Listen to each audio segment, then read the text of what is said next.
commençons tout de suite avec cette première partie de Smart Bourse à la mi-journée. Nous allons revenir sur le rallye connu par un certain nombre d'indices boursiers depuis la fin du mois de septembre. Et pour cela, nous avons le plaisir d'accueillir sur le plateau de Smart Bourse Patrick Guérin, directeur de la gestion chez Bordier et compagnie à Paris. Bonjour Patrick Guérin. Bonjour Nicolas.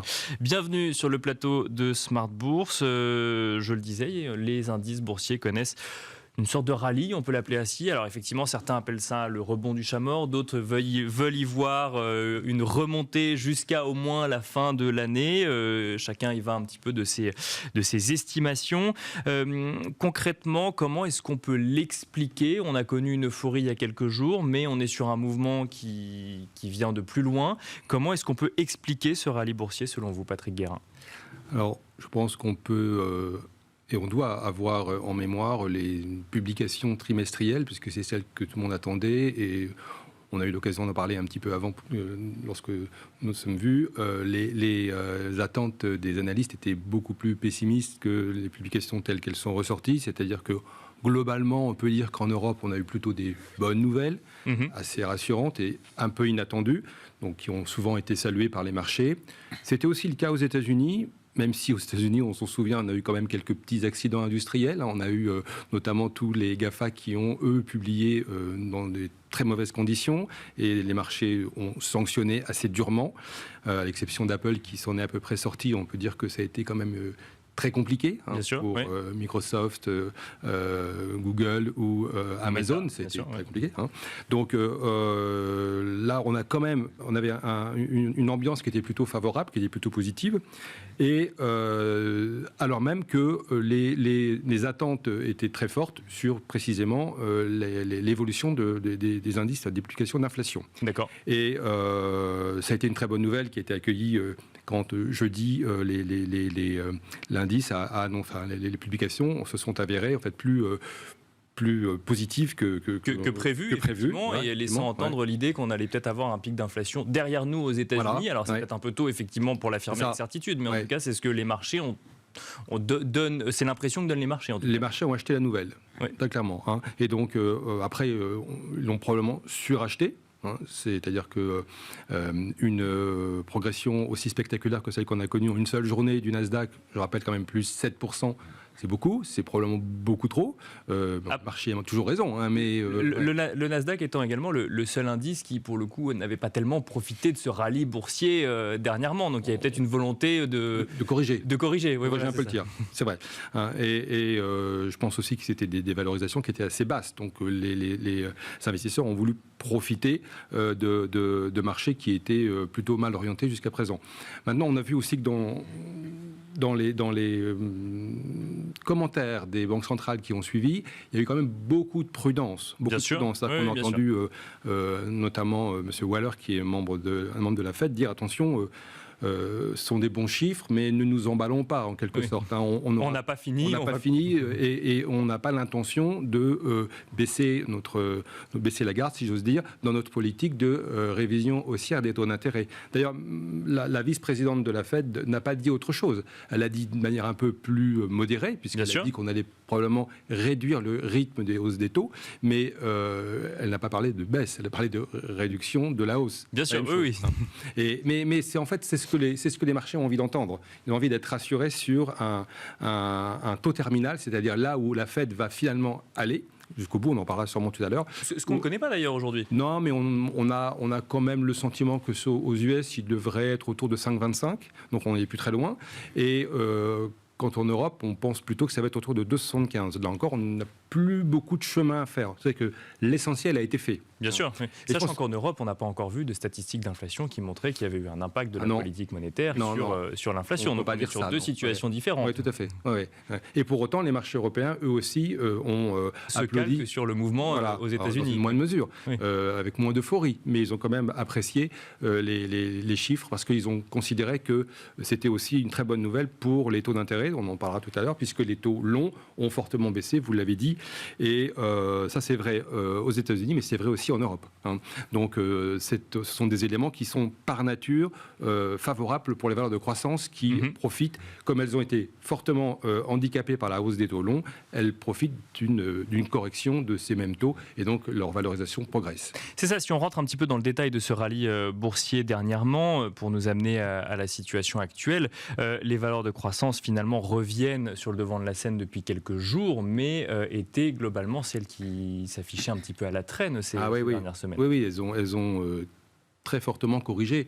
On pense évidemment aux valeurs de la tech, mais on pense aussi aux valeurs du luxe, qui avaient connu un parcours difficile depuis le début de cette année, mais qui ont largement rattrapé, en tout cas pour le luxe, toutes les mauvaises nouvelles, elles sont derrière nous, en tout cas boursièrement, et on est pratiquement revenu aujourd'hui à une position pratiquement à zéro sur des valeurs comme Hermès ou LVMH qui ont refait une grande partie du chemin. Alors, bien sûr, ça a été porté par des très bons résultats, bien sûr, on l'a évoqué tout à l'heure, mais aussi on peut penser que ces valeurs, mieux que d'autres, réagiront positivement, ou du moins seront en mesure de mieux résister aux hausses de prix, puisqu'elles ont cette capacité à le faire supporter, en fait, les hausses de prix à leurs clients finaux. Dans le domaine du luxe, on sait qu'il n'y a pas d'élasticité au prix. Alors qu'il y avait quand même une crainte vis-à-vis du marché chinois pour ces valeurs du luxe, on s'est rendu compte que ça n'était pas un sujet pour les résultats du troisième trimestre, alors peut-être que ça le deviendra d'ici la fin de l'année, mais ça intervient à un moment où on vous constate un réchauffement des relations entre Chine et États-Unis et une réouverture. Alors réouverture, le mot est peut-être un peu grand, mais en tout cas un assouplissement potentiellement des mesures zéro Covid prises par le gouvernement de Xi Jinping, ce qui pourrait continuer à porter ces valeurs du luxe pour le coup. Alors, oui, probablement, parce que toutes les mesures, même modestes, sont prises avec une espèce d'euphorie par les marchés, qui considèrent que c'est l'ouverture, enfin le début d'une ouverture qui va se traduire dans quelques mois par une amélioration sensible. Il faut être prudent. Avec le gouvernement chinois, on a appris à être extrêmement prudent et on n'a pas encore entendu clairement exprimer une remise en cause de la politique zéro Covid, parce que tout simplement... Bien sûr, on a réduit la quarantaine, effectivement, on a réduit la possibilité de mettre un arrêt brutal à certains vols, effectivement, si on considérait qu'ils amenaient trop de cas de Covid sur le territoire chinois, mais on n'est pas sur une réouverture, et d'ailleurs, quand on a eu des rumeurs de réouverture en mars, celles-ci ont automatiquement été balayées par le gouvernement chinois. Oui, donc en effet, les valeurs du luxe, notamment L'Oréal, puisque c'est une valeur qu'on suit aussi beaucoup, et qui représente, dont le chiffre d'affaires réalisé sur la Chine, c'est environ 20-25%, forcément a été très affecté à la hausse comme à la baisse. À la baisse quand les mesures de confinement étaient brutales, et à la hausse quand on avait une perspective que les choses allaient un peu s'améliorer. Donc après, encore une fois, je rappelle que ce sont des valeurs qui sont relativement insensibles à la hausse des prix, puisqu'elles peuvent les répercuter.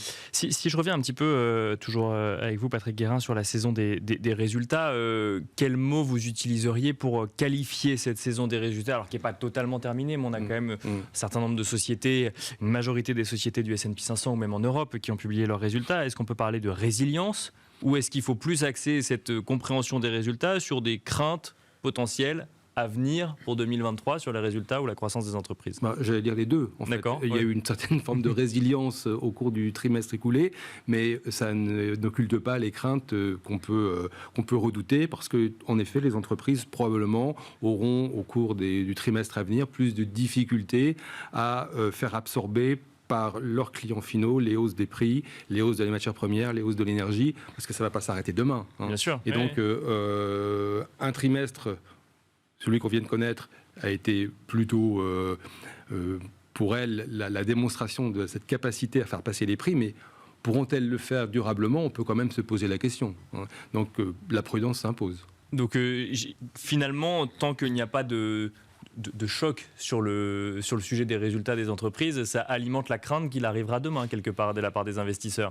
Oui, bien sûr, et c'est un peu normal que les investisseurs aient envie de procéder avec prudence et de corriger un peu les perspectives bénéficiaires. Mais jusqu'où? Personne ne le sait, puisqu'en fait, la clé de la compréhension, ça va être le niveau de récession auquel on peut s'attendre.